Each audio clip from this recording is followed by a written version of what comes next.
Good morning, everybody. It's Johnny here in southern Sweden. Today is April 18th, 2026.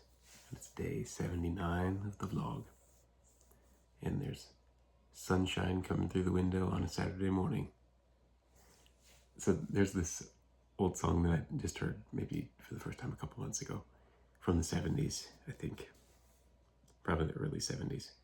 Called Sweet Life by Paul Davis. And I love it. And my family likes it too. And I always tell my kids it sounds like sunshine coming through the window on a Saturday morning. And so that's just what it makes me think of. So I'm just sitting here, a little cup of coffee, start of the day, reading the Bible too. Been reading through the book of Luke. I don't really have anything in particular to say about that right now, other than I like the way that Luke writes. You know, all the gospel writers have their own human style as well. And I think Luke was a doctor, a physician, and so he's very, very detailed, and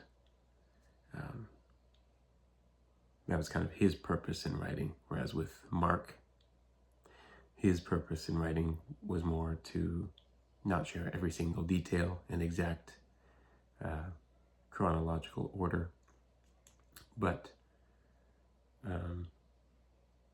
to emphasize the parts of the story that showed Jesus as the Messiah, that showed him as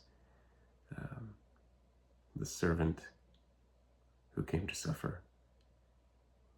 There's actually this really cool moment in the Gospel of Mark where up until that point, everything in Jesus' ministry had been an exercise of power. There's just power, miracle, miracle, miracle.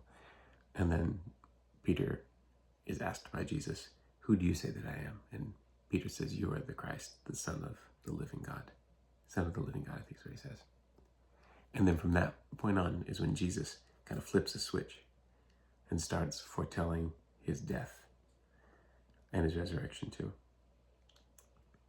And even from that point on, where it's not this open display of power and of his authority, he was still using his authority to take himself to the cross as a sacrifice for us. So it's just a really beautiful thing. That's not from the Gospel of Luke, but it's from the Gospel of Mark. And that's just my thought for this morning. So I hope the sun is shining where you are today. And if it's not today, I hope it does soon. I'll see you next time. Thanks for watching.